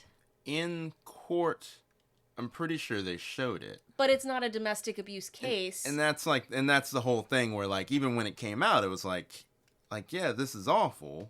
But like, the thing that they were trying him on was just something totally different. Well, but I'm referring to him saying like, why doesn't she just leave? It's like, she physically couldn't. But I think it also, like, I meant to go back and like, because there used to be like a couple of really good documentaries, like even like ABC News did one where like every day of the trial they would do a podcast episode, just like recapping it, because federal court, so you can't have cameras in there. You can only get like the really off, just truly. The sketches were crazy. Where he's just like, well, one of them like they like the way that his mouth was, like he has a weird mouth anyway. But I was like, all right. I'm like, this is like bordering on like a little. This is like kind of vaudeville, like 1920s race. Yeah. I'm like, I know he doesn't have a lot of products in jail, but I'm like, his mouth doesn't look like that. Yeah, his mouth was like yellow. Well, he just looked like a donkey. I was like, all right. But yeah, like even that, like I feel like that probably just played into the hands of the defense, where it's like the prosecution brings up like all of these things, and then the defense is just like, well, look at these text messages that Cassie sent back to him. It's just like, I'm always ready for a freak off. And then the argument becomes about that, and it's not about what the actual case is. And the thing is, I'm like, okay, obviously, what is she going to say? No, I don't want to have a freak off with you. He's going to, like, beat the shit out of her. Yeah. So, but I had never seen the video of Cassie, and it was on purpose. It's really upsetting. Because it is very upsetting, and I knew, like, watching this documentary that they were going to play it, so I kind of, like, had to mentally prep myself for it. But it's extremely just like, it's so scary too because they're in a hotel, so it's like she can't escape. Like literally there's no escape when you're in a hotel. She's other than an elevator. It's crazy. But there's just so many things that they do to show like how manipulative he was to people. Like there's this guy who like worked with him recently on like the newest album that he came out with, and he was like, like I was there and suddenly like someone got shot in the bathroom, and like I called the ambulance and everyone was acting very chill about it, and then they were like, hey, like, your music is great, do you want to like work on this album with me? And so then he did for like 2 years, and throughout it he was like, things seem normal at first, and then it's like slowly you're kind of like, this is weird, wait, this is strange, until it's like you're too far in, and it's just interesting. Like the Danity Kane thing really got me. Oh yeah, I mean, but they were another one of those bands. Like that was always I don't remember the theme that of whole making thing. the I band. just know with her, like, it's really like her and like Don Richard was in that one too. I think she was in Danity Kane. I can never remember, but I mean, they all just like got screwed over in various ways and like assaulted and like But like it's the same thing where it's like and like Diddy has always been good at this. Like even from when he was young in like the early 90s, like.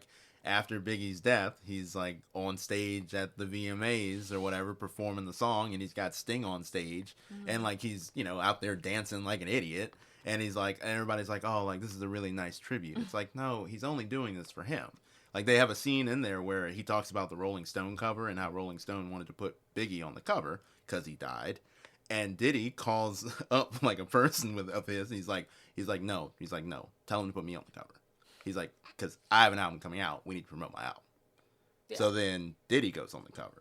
And it's just like, and like even when they did the performance at the VMAs, like he has Diddy, like Biggie's mom there, and like Biggie's mom, before she passed away, it's like she not a fan of him either. It's like, it's just, but he's always able to get away with these things because he's always good at capitalizing on moments. Like the whole thing with OJ was like, like, you have all of these issues in LA with the riots and Rodney King.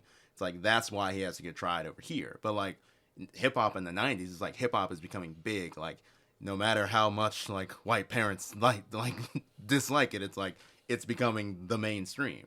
And Diddy, like, sees that early on, and he's like, okay, I'm going to capitalize on this. He's like, nobody's ever done deals. He's like, all right, now they want to make deals with, like, rappers on liquor brands. He's like, I'm going to do it. They want to do this? He's like, I'll do it. It's like, he's always been good at, like, seeing that.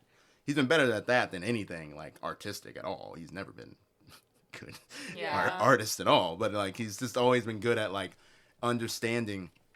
Like, he makes it seem like he's always good at understanding, like, what people like. But I think he's also even better at understanding what he can get away with. Yeah.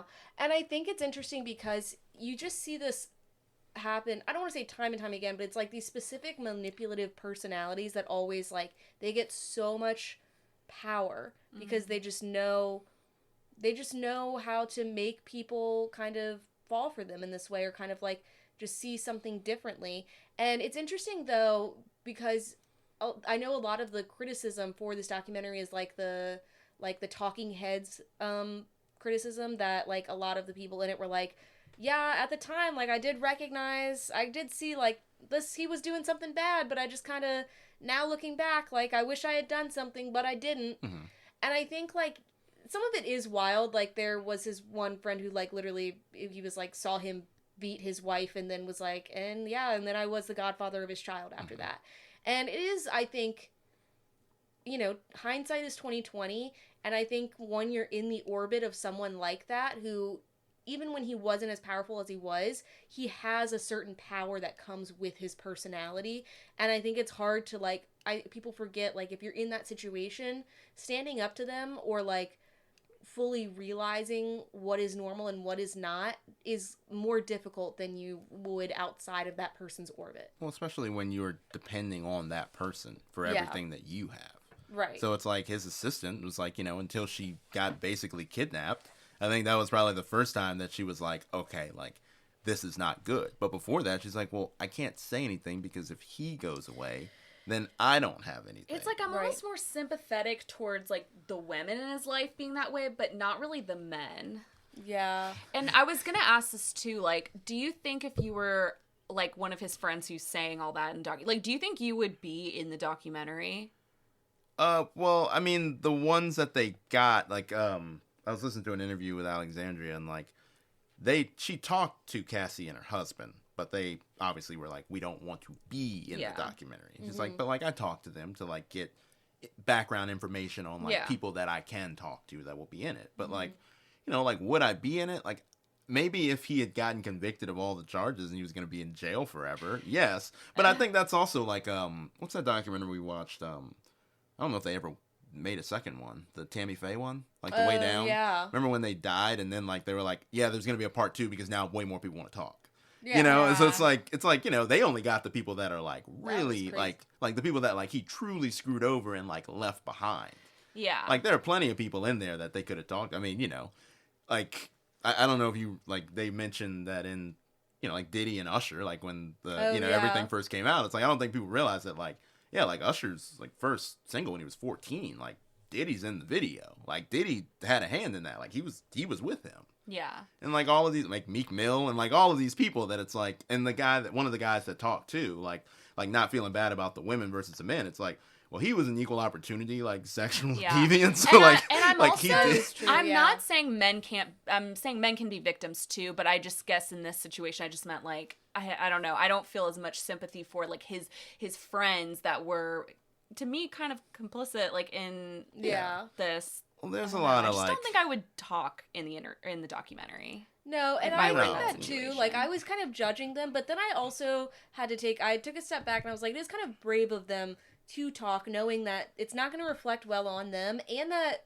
Diddy is, like, not, you know, he could come after them still. But the ones that they got, like Mark Curry and Al B. Shore and Kirk Burrows and even Tim Dog, it's like, they've all been like they're, like, done with him to the point where, like he screwed me over and, like, sent me all the way down. Yeah. So they're like, at this point, they're like, well, I don't have anything to lose. Yeah. Like, especially Kirk Burrows. He's like he's like, yeah, like, he sexually assaulted me. Like, they in the last episode, they, like, he's like, yeah, like, I had a night with him where I wake up the next morning and he's in bed with me. You know, like, it's just, like, one of those where, like, He's like, I've been, like you said, I've been homeless. He's like, I don't have anything to lose. So, like, getting those people is like, like, it's always going to be that double edge of people being like, well, they only want to talk because. It's like, well, yeah, because they don't have anything to lose. It's like, you should really think about the people that do have something to lose, but don't say a damn thing. Yeah. You know, because it's like Capricorn Clark. I'm surprised that she talked at all. Yeah. Because even the way that she was like, she still seemed sympathetic toward him in a way, and I was like, I wouldn't really be saying that either. Like if I'm gonna be in here, I'm not just gonna be like. She didn't ever say like y'all got it all wrong, but she's just like, you know, like she's almost like there's like more to the man, and I'm like, I don't really know. That could be the about producer all that. needing different angles. Maybe they were asking her to kind of give that perspective a little bit. And I think she was like one of the closest people with him for such a long time. She was the most recent close person for sure. And they gave I thought it was interesting. They gave her backstory just slightly where she talks about she's like, well, when I was growing up, my mom was like I think a coke addict, or like, so she was like, I was pretty used to like living in chaos. So then when you go into Diddy's world, it's something that feels like a little bit more familiar than maybe it would be to most people. Well, and you can make money off of it. It's like, and like that's the thing. It's like lucrative chaos. Right. Which, you know, most people would sign up for that. They go into the documentary too about the MTV reality show, I Want to Work for Diddy, which was literally the premise of the show. Was people auditioning to work for him. And, like, there are a lot of, like, similarities you could do with, like, Trump and, like, a bunch of other people that, like, just get away with all these things for so long. Mm-hmm. And, like, but, like, I think it is interesting how, like, the director kind of talked about this in the interview I was listening to, kind of about the Me Too era. And she kind of made it a point to, like, talk about how, obviously now that there's so much video out there, it's like a lot of people from the Me Too era, like in the beginning, it's like people that were, you know, getting caught up on allegations that happened a long time ago. Yeah. It's like, but I mean, I think one disadvantage that Diddy had is like, there is a lot of video of Diddy doing things. I mean, part of the whole documentary is like, they get footage of him like days before he gets arrested. He's just recording himself. Like, all the time in his hotel room and just talking like he's on the phone with people. Mm-hmm. And Diddy's camp is like, they acted like they were going to sue because they're like, they stole those tapes. But the director and Netflix, they're like, we won't say who we got the tapes from. They're like, obviously we got them from, you know, somebody that's, obviously, you know, and like for me, I'm just like, well, if Diddy's really that mad, I'm like, how many people did you have filming you 10 days before you got arrested? Yeah. I would probably start with that person first. Yeah. Yeah. But, like, there's just so much video of him everywhere. Like, he's riding the bike in New York City, and he's just talking all this stuff. And I'm like, yeah, like, you kind of set yourself up for this. I'd be interested to see, like, years from now, like, obviously, I mean, I don't even know, like, where you would even call, like, the beginning or end of the Me Too era. But I feel like now it's just people get, like, exposed a lot earlier now because there's so much out there. Yeah. And I'm like, generally, I mean, that's a good thing, but it's still really hard to get. Like you got to have a lot to get Bill Cosby. You got to have a lot to get Harvey Weinstein. You got to have a lot to get Diddy because they were doing it for like so long ago. Right. Like the woman in the 90s, I'm like, yeah, she never had a chance to like actually like, you know, win anything. Mm-hmm. Yeah. But I think she was saying like, once Cassie came out and was like saying, you know, telling her truth, then it was like a woman that he sexually assaulted in the 90s. She was like, okay, she said this line, I wish I could remember it, but she basically was like, you know what, like, my family, we didn't have a lot. All we had was like our pride and our love and like our like security in each other, something like that. And she was like, and he took all of that away from us. Mm-hmm. Well, and they also know that. I mean, you see that in any documentary about, like, these kind of people where they are, you know, abusing people. It's like they take advantage of people not having anything because they know that they'll have easy access to them and they'll not say no to them. Yeah. They know how to pick people. Yeah. Like, they... And you see that, I think, time and time again with the people that Diddy was, like, surrounding himself with. Like, it was people... who, I don't want to say, like, easy to manipulate, but, like, he knows how to manipulate those people. Well, one of them talked about, like, the carrot. It's like he'll dangle the carrot out there in front of you, and it's like, it seems like a very lucrative carrot. Right. And then once you're on the hook, you can't, I mean, you know, you could just leave, but then it's like, well, now I'm back to where I was. Yeah. Yeah. So. But no, it was really well done. And I think he, eventually when he gets out of jail, the funny thing about that, if there's anything funny about this, is he's going to do the same thing that OJ tried to do, where he's just going to be like, all right, everything's cool, right? Hey, Like, I think I talked about this on here before, where I'm just like it's just going to be so hilarious to, like, for him to get out. Yeah. And, he was already planning, like, before the verdict, he had, like, set up, like, 3 interviews the next day. Because he thought, like, I'm getting out of here. Like, I'm done. So, like, he already is going at this from the wrong mindset. Well, because like, he it just spent seems decades getting away with things, so I'm sure by this point it seems implausible that he wouldn't. Well, like, he's just going to be like, oh, no, like, I'm back. Like, why is everybody being so weird? How long did he? I don't even know his sentence. It's 50 months with time served, I think. It's around there. Yeah. Yeah. So, I mean, he should, so, like, probably 2027? He probably is getting out. Crazy. Unless he gets pardoned. Which he did request from the president because it's federal trial. Yeah. So, Yeah. We don't have to get into that, but I'm just like, well, that wouldn't look good for anybody. I'm like, I don't even think he's dumb enough to do that. So, but again, 2027, but yeah, he's going to get out and just be like, OJ, this is back at the white country clubs. Like, why is everybody so mad at me? Like, what? If I did it. It's just like, God, people are being so weird, aren't they? I regularly think of that video of OJ where he's that like, at the golf club where he's like, hey guys, and his friends are in the background like, oh no, like hiding their face. Well, he like literally says, I'm here with my friends, and he pans the camera, and I'm like, dude, you gotta be kidding me. It was very funny. Like, just the idea of like OJ hitting you up, man, like, man, you wanna go golfing? I'd be like, no. Yeah. Nah, man, I don't. No, like, you can come to my house or something. Yeah. But like, no, not publicly. No. It's just very, and so again, it's 4 episodes. It's very well done. I think it's the detail, how they kind of portray it. I mean, I recommend it. Yeah. No, it was really good. Yeah. Nice. Well, some sad news that came out today. Filmmaker, obviously very legendary filmmaker, Rob Reiner and his wife, Michele Reiner, were found killed in their house yesterday afternoon. And this was so shocking to learn because he's such a prolific person. Mm-hmm. I can never say that word, but he's such an iconic filmmaker. And you just look at all the work he's done. Yeah. And it's just like, it was just so shocking to hear this. But he and his wife were actually found by their daughter, Romy, which is just horrific. Oh, my God. And his son, Nick, was arrested for, on charges of killing them. So, that's kind of all the information that there is right now. But no, it was very surprising, too. And the details that you shared, my first thought was, it has to be someone close to them, because, I'm like, Rob Reiner's 78. I'm like, it just seems like a strange thing for someone to just break into the house and, like, without having some kind of intimate relationship with them. And there were no signs of forced entry. Apparently, it's their son Nick. He lives in their guest house. Mm-hmm. But kind of an interesting detail that came out was they were just at, Conan O'Brien does like a Christmas party every year where it's like a bunch of celebrities are there.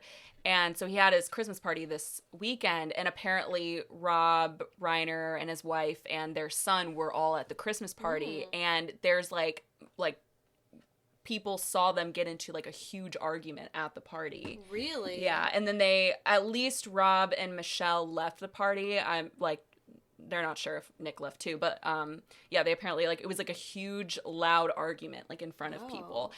And Nick has like struggled with addiction apparently. And so I don't know if it was some kind of like, obviously they don't know what the motive is. They've arrested him, so I'm sure they'll find out. But yeah, maybe it was like some kind of like drug induced. Also allegedly. No idea. Allegedly. All of this is alleged. So far, I don't think they've charged him yet. But as of this recording, anyway. But it came out pretty early on in the recording that like he was in custody, and so it's just really like, so I had to go back and like he's one of those directors that like I first thing I think of is All in the Family because I'm ancient.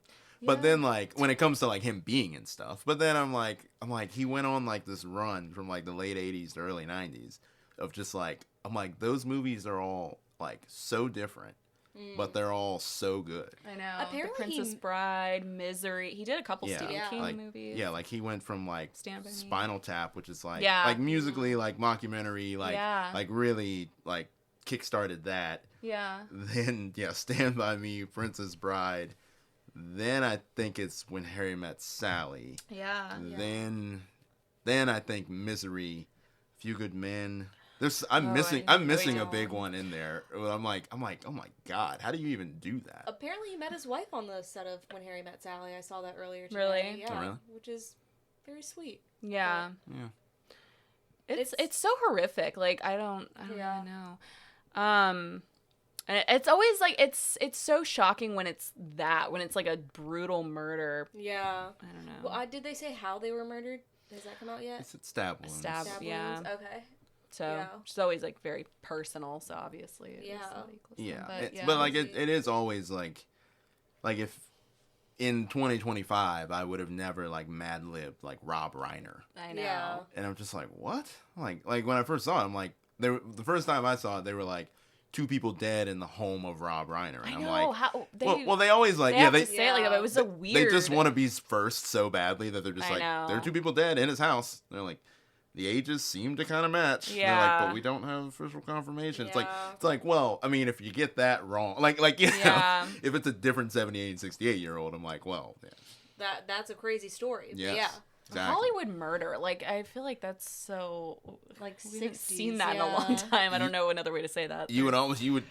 This sounds bad, but I'm like, you would think that it would happen more often. That Almost. yeah, that's Yeah, true. that's true. But like, It's horrific. I've always heard he was a really great guy too. Oh, yeah? I mean, I don't Yeah. know, but I've just always he has that reputation in Hollywood, so it's just so. yeah, like Shocking. people only really had great things to say about him, except Yeah. one person. But That was but horrific. I've never seen anything like that. I've seen actually. so many. Well, I've seen so I've many like seen- yeah. Hollywood like known conservative people just being like, "Hey, man, I know. this is ridiculous." If Marjorie Taylor Greene is like, Wait, what Patrick happened? Schwarzenegger of all people was like, "This is vile and disgusting." I was like, Yeah. "Whoa." Wait, what happened? Who Patrick said what? Schwarzenegger. Oh, Trump made a very Trump long tweeted. post last night about it, and it was. He was basically like, in all caps, he was like, Rob Reiner was killed and like he was part of the Trump. I forgot how he phrased it, but like he had Trump brain, like Trump hate brain. And Basically blamed yes, it I on did that. see Yeah, that, it was like yeah. so wild. And then he ended it with Rob and Michelle, rest in peace.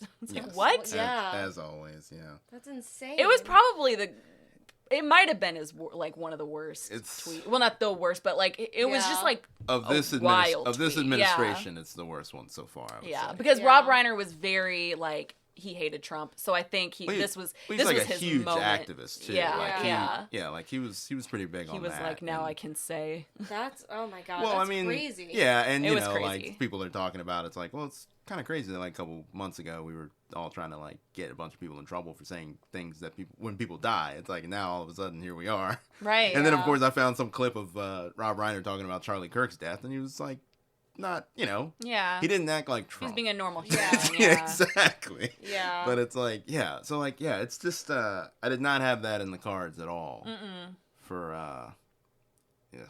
Yeah. That's a rough That's one. right. Yeah. So we're gonna transition to something a little lighter. Speaking of Josh O'Connor, bringing it back. Yeah. Our Mises with cheeses. Oh Yeah. no! Stop calling him a Goodness. mouse. Stop he is a calling little- him a Yeah. mouse. He I had a little Josh O'Connor movie weekend, and just so you know, I am putting my movie Her finger is prominently because pointed right as now. I've said, It's pointed at an angle that like, oh, whoa. in the How am yeah, I? now Whoa, it's whoa, going not here. me. Whoa. I don't want any trouble. I don't want any trouble. It's one of my favorite.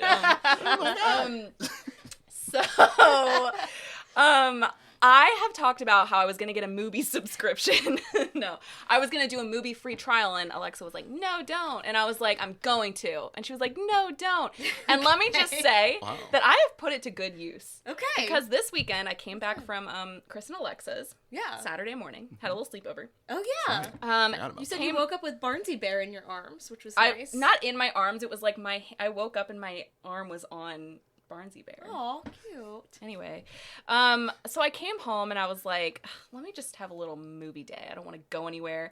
Movie day. Movie day. So fresh up, let me just say, this is Josh O'Connor's era right now. As it should be, because he's a phenomenal actor and he really, like, he deserves it. But, he seems to be, like, literally in everything. And so I like I said, I have a movie I did a movie free trial, and they have, like, a few movies on there that I kind of wanted to see. And so, I watched The History of Sound. Which I do want to see. A friend of the pod, Emily, saw that recently, and she said it was phenomenal. Yeah. She said it was one of the best movies she's seen. Yeah. Or at least of this year. Yeah. Like, one or the other. She did say it was really good. I didn't hear that she said it was the best movie she'd ever seen. But, yeah. But I did watch it, and, okay, so The History of Sound stars Josh O'Connor. And Paul Mescal, and it's about two men who enter a romantic relationship during World War I, and they go on a journey together collecting folk songs in rural Maine in the 1920s. Which all of that sounds very you. And Right. also, like, I would enjoy it as well. I was gonna say it. And you. Yeah, I was like, this sounds like your It thing. actually was a beautiful movie. I will say I'm going to give it a 6 out of 10. Okay, wow. It wasn't perfect, and I'll say, like, I thought that Josh O'Connor and Paul Mescal had really good chemistry. Both of them, they both sing in the movie. They sing fine. Yeah. But it's still, like, it's like they're both musicians, or they have musical, whatever. They're both musicians. And well, Paul Mescal's gonna be one of the Beatles. That's true. So he has, like, a theater background, but yeah, Josh O'Connor's voice was fine, but it fit the role. Like, it was, he was a piano player. So I will say the reason I give it a 6 out of 10 is, well, one of the reasons is, like, the first half of the movie is really the meat of the movie, because they go on this journey together and they just instantly, like, have good chemistry. And I think in the second half of the movie, Josh O'Connor's character, without, like, spoiling too much, he's in the military, and so he kind of goes off. And once he leaves the movie, you, like, definitely feel his absence. And I just think it's because Paul Mescal is just not, his character was just not interesting enough to sort of hold the story on his own. And so that was why, like, I kind of, like, I lost interest in the second half, I will say. But overall, I think the movie was actually very good. I thought they had great chemistry, and the music was really pretty. It was, like, folk music, and they're, like I said, they're song collectors, which I had never really heard. Like, they go and literally collect songs from, like, people. They go through rural Maine. I don't know if I said that, but it's very interesting. That's why I always want you to watch that movie, The Song Catcher, which is about, like, people who basically do the same thing where they're, like, in rural Appalachia and they're, like, collecting folk songs and stuff. I mean, it came out in, like, 2003. And there's a lesbian relationship in that, so I don't know what the theme is there. But I also think it's interesting that people have mentioned lately, especially with Paul Mescal, but, like, the straight actors doing a lot of gay roles. Yeah, I'm surprised to still see it. I thought we were kind of getting away from that. Yeah. But gotta win that Oscar. I know. Yeah. And I don't think this movie will be nominated for anything, but the going into it, I did have that thought of, like, are these actors gonna have chemistry, or are there hearts in it? You know what I mean? Was it? I thought they did have really good chemistry. And again, I actually think that a lot of that was Josh O'Connor. And I'm not just saying that because right now I'm a Josh O'Connor girly, but it's because, like, you really noticed his absence once he left the movie. Yeah. That's why I'm curious to also see Hamnet, because people have been saying it's going to be, like, Paul Mescal's, like, breakout performance. I don't dislike Paul Mescal, but I don't think he's, like, an amazing actor. So I've heard people are loving him in this movie. Really? I haven't heard about him in it. I've heard more about Jessie Buckley in it. Which makes sense, because I would say it's interesting, like, the book and the movie is called Hamnet, but I would say it's almost more about Anne Hathaway or Agnes Hathaway, whatever, they go back and forth on the name. And not even as much about, like, the son necessarily. It's about the losing of the son, but it's all, like, her perspective and that sort of thing. So it's interesting. I don't know. Like, seeing him in Gladiator, I was like, okay. Yeah, he didn't impress me in that movie as much. Yeah, he didn't impress me much. I don't. I haven't seen After Sun. I've heard he is very good in that, so that might be sort of more of his break. I would say that was probably his breakout role. I think he was nominated for an Oscar for that movie. But I feel bad. I feel like I'm pulling a Quentin Tarantino, and I want to say I do love him as a person. We're not pulling a Quentin Tarantino at all. I think we're sitting here saying, like, giving him, like, we're not saying he's a, what did he say? He's weak sister. He's weak sauce or whatever about Paul Dano. Oh, yeah, I did see We talked about that. Yeah. Before you ask us if we've talked about it yet. No. Wow. Oh, my goodness. This is last episode. Look, Now you're turning on me. popping out, coming soon. But I would say give it a watch. I think you would maybe enjoy it. Yeah. I don't know how you're going to watch it because you're a movie hater, but... I just am not. Why do I have to get another subscription? I'm not going to... I will not be keeping it. Here's the thing. This is a good time for me to ask a question. I'm Go sorry. ahead. Her hand was up. Are you saying Mubi? Yep. Yeah, M-U-B-I. She calls it Mubai. But it's M-U-B-I. It's not Like Tubi. It's Yeah. But though. movie. They're trying to be like an A24, like a new type of, like, we're doing indie films. So they did, like, Die My Love. They did not The Sound of Music. History. The History History of Sound. They did... Sound of Thank History. you. Okay. They did another movie that was kind of big that came out recently. And these movies are only on Mubi? Yep. Their movies are in theaters. They're movies. Yeah, their movies are in theaters, and then once they go on to streaming, they're gonna primarily be on their streaming platform. It's an That part unfortunate makes name. sense. I don't love the name Mubi. It took me literally until we had the episode where I said Mubai to realize that it is a play on the word movie. Mubi. It You really? Well, yeah. I thought it stood for something. It's supposed to be movie. Well, it's spelled the same way as Tubi. It so sounds it's like how gotta like be- a millennial would be like movie. You know, Yeah. like when you're like Yeah, it sounds like something that I would hate if a young person said it. Yeah. I just want. They should call those movies though exclubies. Like they should leave. They should be like sheets. Exclubies. They should be like sheets where they like fully lean in to like the schmacks, like the like all of that. Like just go for it. Yeah. It's an exclubie. Wow. I just don't want another streaming service. You know, like I'm definitely. I will say I literally have it in my reminders to like cancel it on the 18th. You know. Okay. But with that, I did get to watch another movie that was on Mubi. Another exclubie. I watched another Josh O'Connor movie. Like when did he film all this? This is crazy. I don't know. Him and Nicole Kidman are really just holding up the industry. Okay. But it's a movie called Mastermind, and it actually came out like the day after, like it came out that day. So I was like, okay, good thing I have Mubi right now. So I was like, let me give the Mastermind a whirl. I hated it. I hated that movie. So, okay. Never heard of this. It takes place in the 70s, which was one thing that was cool about it, was it was filmed like it was a movie from the 70s. Like, it was very retro looking. I thought that was cool. But it's about a family man who's an amateur art thief during the Vietnam War, and he secretly plots to steal art from museums, like, in broad daylight. And that's, like, basically the plot of the movie. I'm tired of these art thief movies. We've done enough of them. Yeah, and it was... And we know we're getting a Louvre movie in the next year or so. You know it's coming. I'm good. I know, but they're in there. Like, how chic and, like, hot is it that the two, like, art thieves were in their 30s? Like, there's something, like... Are you talking about the Louvre? Yeah. Oh, yeah. I didn't know that. So, yeah. Like, it's just gonna... I'm like, and that one 15-year-old detective. He's gonna be there. Yeah. Aww. But, yeah, so Josh O'Connor obviously plays the main actor. And then Alana Haim. How do you say their name? Haim. I'm sorry. Okay. Oh. Sorry, I don't know. Oh, and another one. Okay, anyway.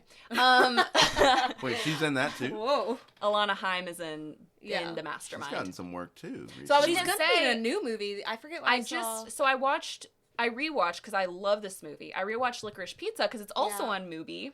I love that movie so much, and she's pretty good in that movie, or she is very good. She's in One Battle After Another. She is in One Battle After Another. She's gonna be in. I saw today it's she's in they're some both new Paul movie Thomas that's games. coming out. I forget what it is. I'll look it up and let you guys know. Well, she was in this, and they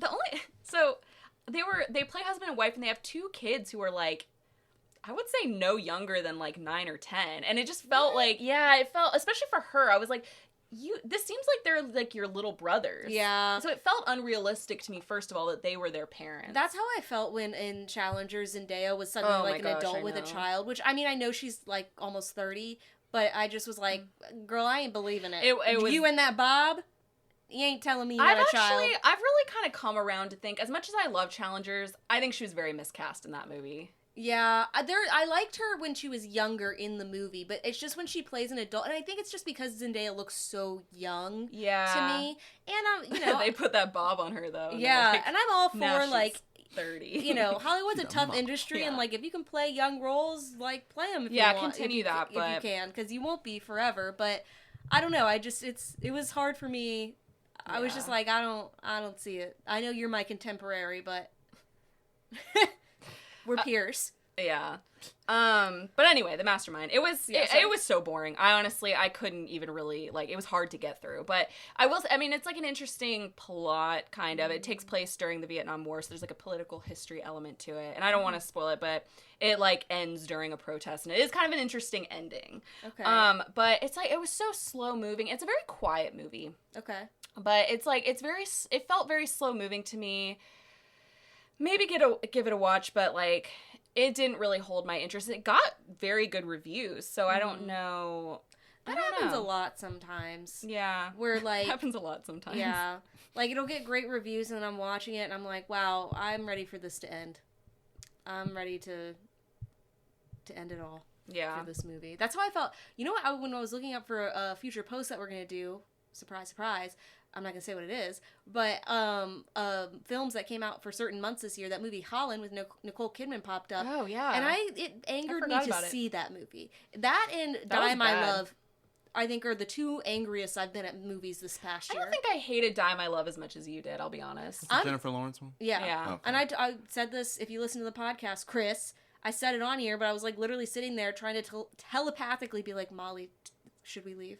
Like, I'll never leave a movie because I paid for it. I was gonna ask what. Well, this is a free fruit. This is Fruby. It's a Truby. I'm not saying movie, but I'm saying in the movie theaters. Yeah, it's just a Truby for movie. Yeah. So was that an exclusive? No. Okay. It was. Okay. It was. I need to look up movie. No. This whole time I've just been sitting here trying to think of other Oobies, and I really can't. Like I really can't. Oh yeah, You've exhausted the Oobies. I know. Zoobies.